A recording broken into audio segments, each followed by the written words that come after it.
YTN 라디오의 신율의 뉴스 정면 승부 4부 시작할 텐데요. 오늘 4부 저스티스 리그입니다.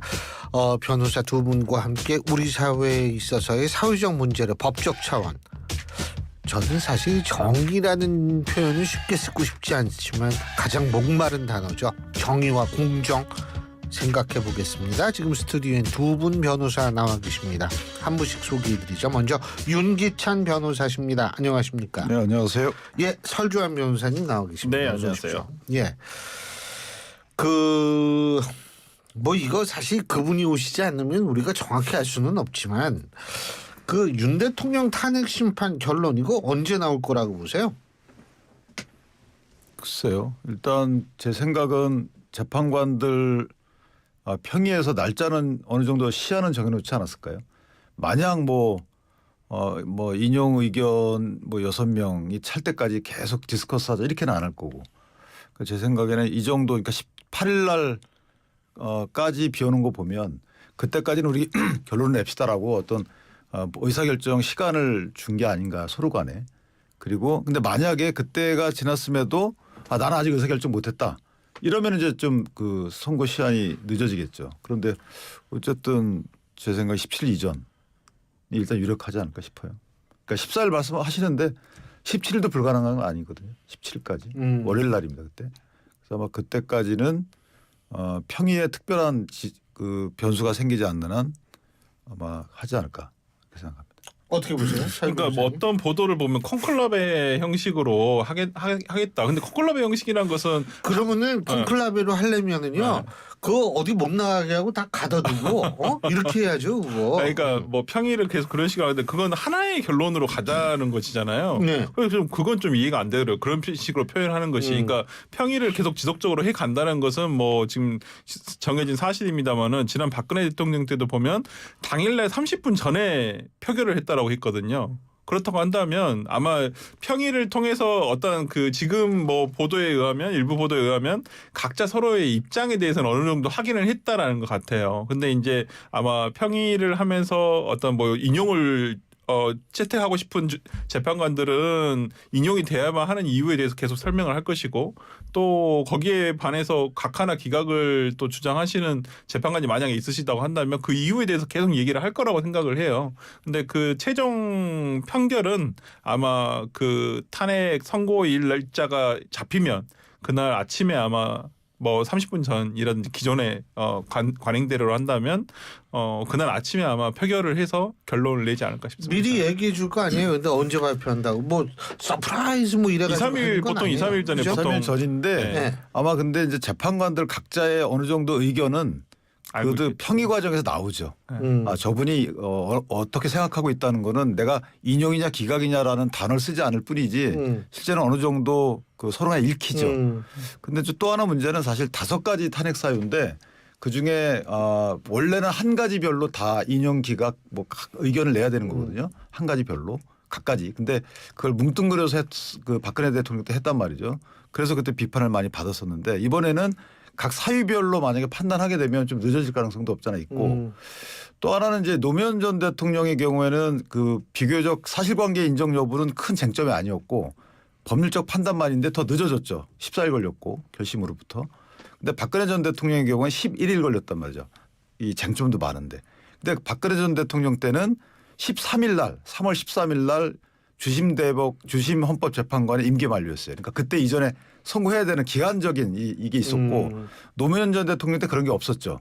따라서 이번에도 그런 시한이 없기 때문에 그런 이제 뭐 4월 18일 이전까지는 특별한 일이 없잖아요. 그렇다면 조금 더 늦어질 가능성은 배제하기 어렵다 이렇게 생각합니다.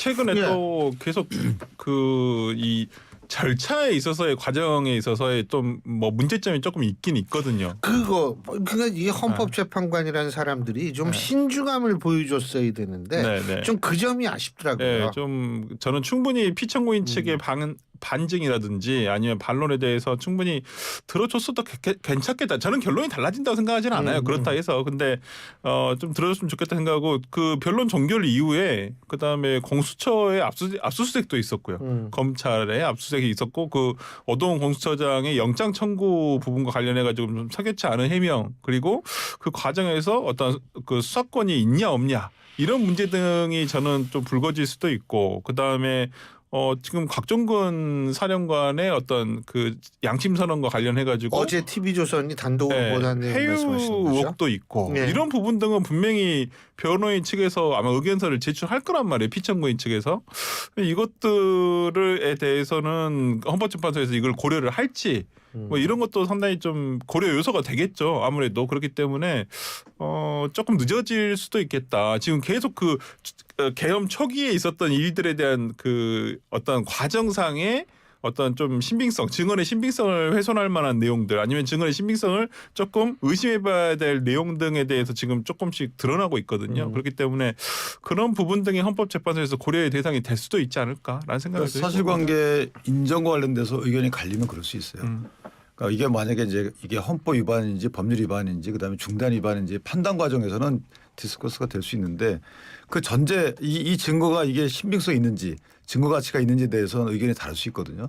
말씀하신 것처럼 곽종근 그 특수전사령관의 그 수사기관에서의 진술조서, 피신조서 이런 것들에 대해서는 첨예하게 대립되고 있었잖아요. 그런데 오늘 저와 같은 또 어제 TV조선에서 그런 취지가 나왔다면 오늘 곽종근 전 사령관의 해명에 불구하고 뭐 고등학교 동창들이 양심선언 권유했다라고 하는데 그 양심선언은 특별한 의미가 없는 것이고 사실은 내란죄를 엮겠다는 협박 관련 부분이 더 의미가 있는 거거든요. 그 얘기는 안 하고 있잖아요. 그럼 그 얘기에 대해서는 누가 있느냐? 그렇죠. 누가 했는지에 대해서 얘기 안 한다는 부분은 세간의 의혹을 애써 뿌리치지 않고 있단 말이죠.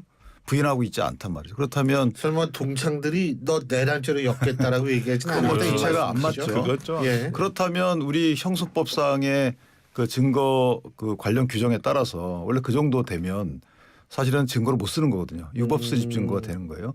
왜냐하면 이전에 이화영 전 부지사 그 재판 과정에서 재판 과정에서도 그 뭐 회유했다고 해서 민주당에서 탄핵했잖아요. 탄핵 소추했잖아요. 그러니까 그런 엄청난 헌법 법률 위반이라고 탄핵 소추까지 했는데 저런 진술 등이 나왔는데 그냥 헌법재판소에서 무시하고 간다. 그것도 또한 안 맞는 거죠. 아 근데 그 헌법재판소 대변인인가 뭐 그 공보관인가 뭐 그 사람이 이거 뭐 항상 뭐 만장일치로 거 아니다 뭐 이런 얘기 하지 않았나요 얼마 전에? 그러니까 뭐 만장일치로 할 필요는 없죠. 이게 만장일치 법으로 그렇게 정해진 거 아닙니까? 아닌데 근데 제가 여쭤보고 싶긴 한 만장일치가 아니다. 이게 뭐 예를 들면 인용이 된다라고 가정을 했을 땐 6대2, 7대1, 8대 0하고 6대2, 7대1은 좀 뉘앙스가 많이 다르거든요. 어떻게 보세요? 뭐 그렇죠. 당연히 저는 2명의 재판관, 3명의 재판관 아니면 4명의 재판관이 뭐 각자의 뜻을 굽히지 않을 수도 있고요. 아니면 저는 결론은 같지만 아니면 내가 별개의 의견. 지난번에 그 마은혁 재판관 임명과 관련한 권한쟁의에 있어서도 3명의 재판관은 별개의 의견을 냈거든요. 이제 전원 일치로 어떤 부분 일부 인용을 했지만은 그 이후에 있어서 절차에 있어서 좀 부적법하다고 생각한 부분은 있지만 치유가 됐다라고 판단하신 3분의 어떤 재판관들이 있으세요. 그래서 또 근데 그렇게 유독 쓰신 분들이 보수 성향으로 우리가 분류가 되는 재판관들이었단 말이에요. 그렇기 때문에 이번 탄핵 재판 그 윤 대통령 탄핵 재판에서도 결론은 또 같이 할 수 있겠지만 예를 들어서 그 절차 내에서의 이런 문제점을 지적은 하되 어떤 그런 부분에서 이래 해서 나는 뭐 문제점이 있었지만 뭐 치유가 됐다든지 뭐 이렇게 얘기할 수도 있는 부분이어서 저는 그런 것들이 평일을 통해서 아마 좀 결정되지 않을까라는 생각을 합니다. 근데 이제 이게 참 예단하기 어려운 부분이 박근혜 전 대통령 시절에는 뭐 여러 가지 예측이 나왔어요. 뭐 5대 3도 나오고 막 했는데 결국은 8대 0이었잖아요. 그때도 약간 의외의 이제 결론이었고 저는 노무현 전 대통령 때가 더 의외의 결론이었던 게 그때는 이제 그 숫자를 안 밝혔죠. 안 밝혔는데 소수 의견 뭐 이 그 숫자 안 밝혀도 되죠. 법적으로 밝히라는 지금은 건 밝히게 돼 있어요. 그때는 이제 안 밝혀. 그 뒤에 개정을 했습니다. 근데 그때 보면은 그때도 저는 개인적으로 노 대통령이 사실 탄핵 소추를 받을 만한 언행은 하신 건 맞는데 이게 중대한 위반이냐에 대해서는 많은 분들이 아마 9대 0을 생각했을 텐데 근데 그때 뒤늦게 알려진 바에 따르면 인용이 아마 3위였고 각하가 1위였고 그다음에 기각이 5였다 이렇게 알려져 있었죠. 그러니까 그거 보면 일반인들이나 또 심지어 법조인들까지 예측하는 거 완전 히 달리 나가거든요. 그럼 왜 그러냐면 중대성에 대한 판단이 굉장히 재량이 커요. 이 중대성의 판단을 뭘 갖고 하느냐. 그러니까 헌법 법률 위반인지 여부에 대해서는 재판관들이 상당 부분 아마 일치할 가능성도 있어요. 제가 볼 때 거기에는. 그런데 중대성을 판단 어떻게 하느냐에 따라서 그렇죠. 이 중대성 판단에는 여론도 작용할 수 있는 거고요. 왜냐하면 많은 분들이 나 대통령 계속 하길 원한다 그러면 헌법재판소가 무슨 권한으로 그걸 파면을 합니까? 뭐 그런 식의 약간의 중대성이라는 부분이 정치적인 여러 가지 상황들이 깃들어갈 수 있기 때문에 그 부분이 변수가 될 수 있다.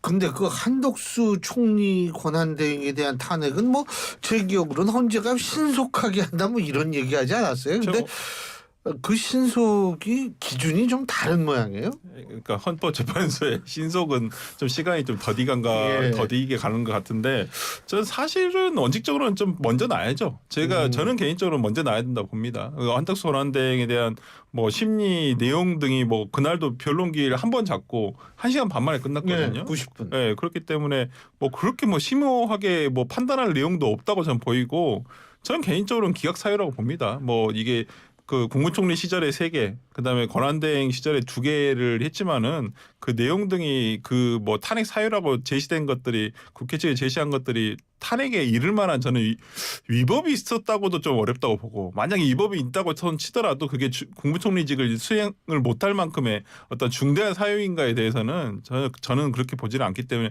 기각이 된다고 개인적으로는 보는데 어쨌든 기각이 되든 인용이 되든 이 부분을 좀 빨리 결정을 해주는 것이 오히려 국정 안정을 위해서 그러니까 윤 대통령의 어떤 결론 탄핵 결정이 어떠한 걸 떠나서라도 국정 안정을 위해서 저는 그게 더 맞다고 보는데 지금 헌법재판소가 좀 너무 정무적인 판단을 하고 있는 것은 아닌가라는 생각에서 뭐 동시에 한다는 얘기도 지금 나오고 있으니까 좀 그런 부분에 대해서는 헌재가 저는 일찍 내주는 게 맞다고 봅니다. 근데 저는 좀 이 한덕수 총리 탄핵 심판 과정은 좀 이해가 안 되는 부분이 말씀하신 것처럼 19일 날 결심하면서 똑같은 얘기를 국회에서 했었어요.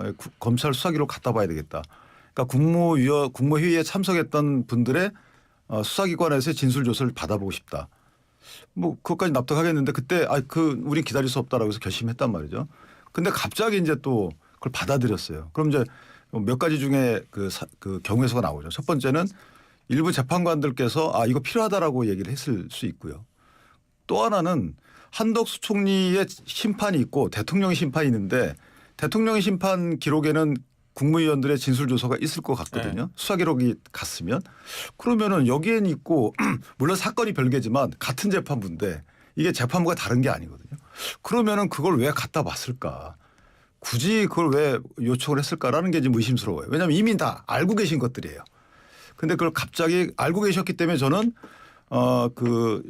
문권한대행이 19일 날 결심할 때 그거 필요 없다라고 했을 것 같은데 근데 갑자기 또 필요 있게 된 사유가 뭔지 그럼 결국은 시간 끄는 목적으로 했다. 뭐 이렇게 보는 시각에 또 힘이 실릴 수도 있는 거고.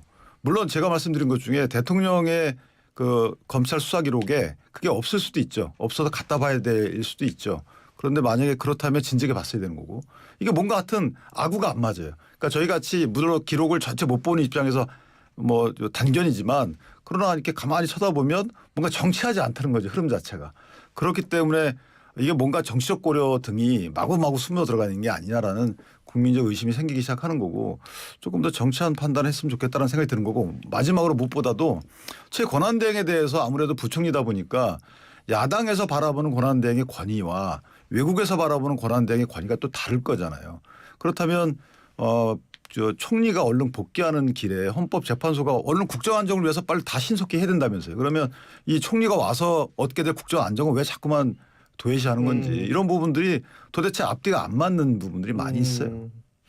아니 근데 그 앞뒤가 안 맞는다.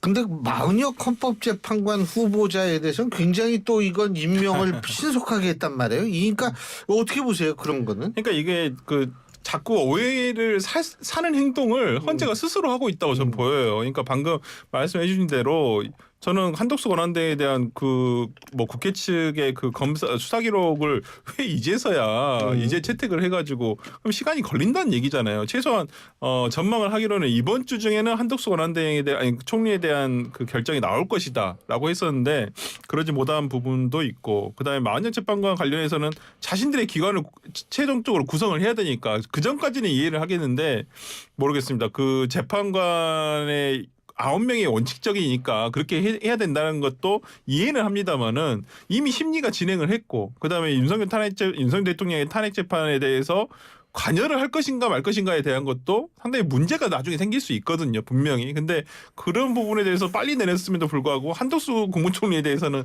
계속 시간을 좀 끌은 듯한 인상을 주는 건 어찌됐든 간에 그 지금 제가 항상 얘기 드리는 게 결과의 공정성을 담보하기 위해서는 절차의 과정도 상당히 더 탄탄하고 공정해야 되는데 지금 보여주는 헌법재판소에서 보여주는 절차 등은 뭐 내부적인 사정을 모르겠습니다만 밖에서 보기에는 왜 저렇게 하지?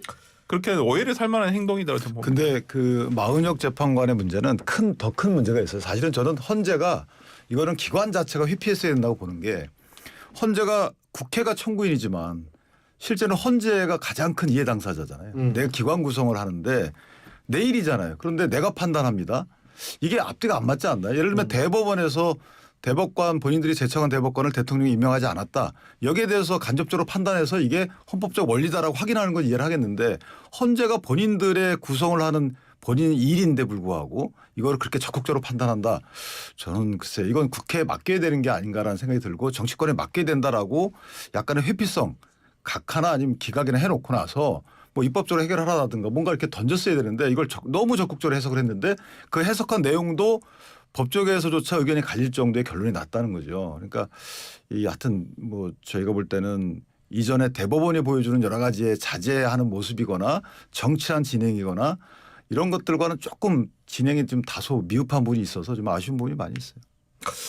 아니 사실 뭐 여러 가지 이렇게 볼 때는 좀 그 헌법재판소가 이렇게 좀 잘 신중하고 이런 모습을 보이면 어떤 결정이 나오든 간에 그 이후의 사회적 혼란을 상당히 좀 줄일 수 있다. 그게 저는 그렇게 생각을 하는데 그냥 좀 그런 면이 전 굉장히 걱정이 되더라고요. 사실. 저도 동감입니다. 그러니까 지금 뭐 최근에 여러 여론조사 뭐 가리지 않고 뭐 어떤 여론조사를 가리지 않고 봤을 때 지금 헌법재판소에 대한 긍부정, 그러니까 신뢰성에 대한 평가를 해봤을 때 과거보다는 확실히 그 불신에 대한 게 높아요. 그렇기 때문에 그게 뭐 정무적인 판단이든 어쩌든 간에 아니면 누군가를 지지하든 뭐 지지하지 않든 간에 그걸 떠나서 과거보다는 그 어떤 객관성을 가장 담보해야 될 국가기관 특히나 사법기관에 대해서 그렇게 부정 여론이 높다라는 것은 좀 문제가 있다고 저는 보입니다. 그건 이제 헌법재판소 스스로 처리한 것도 있고 어떤 뭐 그렇다고 저는 윤 대통령이 좀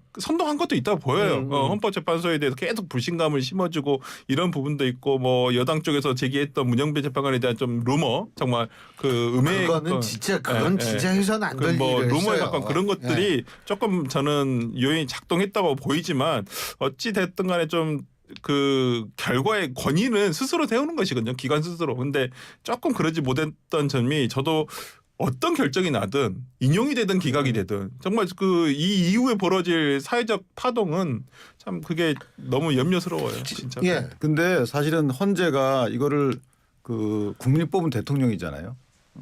국민이 뽑은 대통령을 파면 여부를 결정함에 있어서는 굉장히 신중한 그 모습을 보여야 되는데 단심제란 말이죠. 근데 이 재판의 성격이 뭐 징계기 때문에 증거 법칙을 그대로 안 따르겠다. 이렇게 또 심지어는 얘기하는 거 반면에 어떤 때는 설명을 안 해줘요.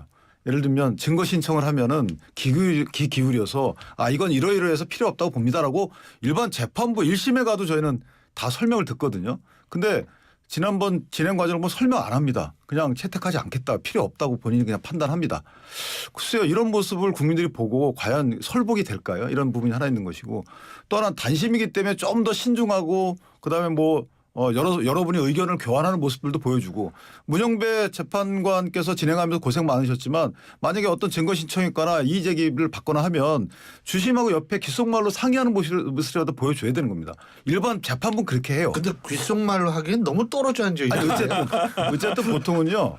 당장의 평의를 거치고 와서 하지만 돌발적인 질문이나 돌발적인 이의가 있잖아요. 그럼 거기에 대해서 1분만 달라고 하거나 3분만 달라고 하는데 그냥 안 된다고 본인이 결정해서 가요. 주심이 아니거든요. 그러면 이렇게 뭐 옆에 의견을 구하거나 옆에 의견을 구하는 모습을 보통 재판부는 해요. 근데 여기는 그냥 단칼에 잘라버리니까 마치 이게 이념에 경도돼서 선입견을 갖고 재판을 진행한 거라는 오해를 사잖아요. 자, 이런 모습들을 누적적으로 보여주다 보니까 말씀 주신 대로 이게 헌재에서 어떤 결정이 나오든지 간에 이거를 원하지 않았던 그 일방의 국민들께서는 계속 불만을 갖고 계실 수밖에 없는 거죠. 근데 이제 사실 아까 잠깐 얘기했지만 국민의힘이 그 배우자 문제 그리고 그 완전히 어디서 헛소문 같은 거 들어서 그 재판관을 거의 모욕 비슷하게 이거는 진짜 잘못했다고 생각을 하는데 그거와 별개로 조금 좀 그랬으면 좀 헌법재판소가 신중함을 보여줬으면 좋겠다 이런 생각은 들고요. 또 한 가지 이거는 어떻게 되는 거예요? 이재명 대표가 그 유튜브에 나와가지고 그 저 2023년에 그 체포동의안 가결될 때 43표인가요? 뭐 그 43명 이거 보니까 타이밍적으로 일부 세력이 검찰과 이 결탁했다 뭐 이런 얘기한 거 어떻게 판단하세요? 야당 의원들이 검찰과 짰다는 게 저는 그러니까 유튜브 조금 제가 윤 대통령 비판할 때도 항상 유튜브 좀 그만 보셔라는데 이재명 대표도 조금 이분은 너무 보신 게 아니고 거기 출연을 하시는 그러니까 출연도 하시는데 너무 음모론적인 유튜브 내용인지 본인 생각인지 모르겠습니다만은 좀 너무 좀 과장된 해서 이거 허황된 저는 망상이라고 생각을 합니다 개인적으로. 그렇게 할 민주당 의원들이 없어요. 검찰하고 친하다 뭐 그 또 국민의힘 쪽에 보수 쪽에서는 뭐 한동훈하고 짰다라는 얘기도 있는데 그건 말도 안 되는 얘기라고 저는 생각을 하고요. 기본적으로 저는 이거 사실관계를 약간 지나고 과거의 일을 본인이 조금 재단을 하셨어요. 이것은 그러니까 뭐 어떤 추측이지만 아니 증거는 없고 추측이다. 본인도 말씀하셨죠. 증거도 없고 그렇지만 네. 내가 생각해 보니까 그 딱 둘이 짜고 한 거 맞다 이렇게 얘기를 해버리는데 이게 단순히 그냥 한 뭐 민주당의 의원이라든지 그냥 정치인이 얘기하는 게 아니잖아요. 곧 있으면 대통령이 될 수도 있는 분이에요. 가장 유력한 정치인이고 민주당의 당대표를 지금 3년 동안도 해오신 분이에요. 그런 분이 이런 말을 그냥 아무런 목적 없이 했을 리도 없겠다 생각을 들고 그리고 이렇게 얘기를 하는 것은 같은 당의 동지로서의 어떤 그 의원을 나는 저 사람들을 간접 색출하듯이 색출이라는 단어를 썼어요. 그렇게 믿지 못하는데 어떻게 같이 당을 하나요? 그래서 쫓아냈겠지만은 그래서 비명 행사를 해서 쫓아냈겠지만 어찌되었든 간에 무슨 자신의 부결 호소 그 메시지를 그 전에 했던 말을 어긴 게 아니라 자기가 마치 어떤 당의 그런 사람들을 색출하기 위해서 내가 내 위험을 감수하고라도 했다라는 식으로 지금 정당화하고 계시잖아요. 저는 지나간 일에 대해서 뭐 좀 본인이 이것을 그냥 구색 맞추기로 하신 거라 생각을 하고 글쎄요. 뭐 통합 뭐 저는 딱 그 한마디면 끝날 것 같습니다. 내가 통합하려고 한다고 했더니 정말 통합한 줄 알더라. 그러니까 이재명 대표가 계속 이런 그 진심성에 대해서 계속 의심받는 얘기를 굳이 하실 필요가 있었을까라는 생각합니다. 예, 간단하게 한마디만 하시죠. 이재명 대표가 좌표를 찍은 거죠. 앞으로 경선 과정이나 이후 당 운영 과정에서 반대하게 되면 그때 그분들이구나. 그때 검찰하고 내통했던 분들이구나라고 인식하도록 미리 좌표를 찍은 거예요. 그래서 이후에 당에 대해서 헤게모니에 도전하지 않도록 당에 도전하면 나와 생각이 다른 사람이 아니고 민주당을 반대하는 이건 부역자다라고 아예 엄청난 좌표를 찍은 거죠. 이 부분은 사실 글쎄요 전략적으로 하셨는지 모르겠지만 그런 의미가 부여될 수밖에 없는 것이고 그렇다면 말로 다 지금은 필요하니까 통합을 하지만 통합의 대상자분들의 수족을 다 잘라내는 거예요. 그래서 앞으로 친명 세력에 대항할 수 있는 비명 세력의 온상을 없앴다. 그러니까 저는 비명 괴멸 작전이다 이렇게 생각합니다. 알겠습니다. 자 오늘 두 분 말씀 여기까지 듣죠. 고맙습니다. 감사합니다. 감사합니다. 예, 지금까지 윤기찬 변호사, 설주환 변호사 두 분과 함께했습니다.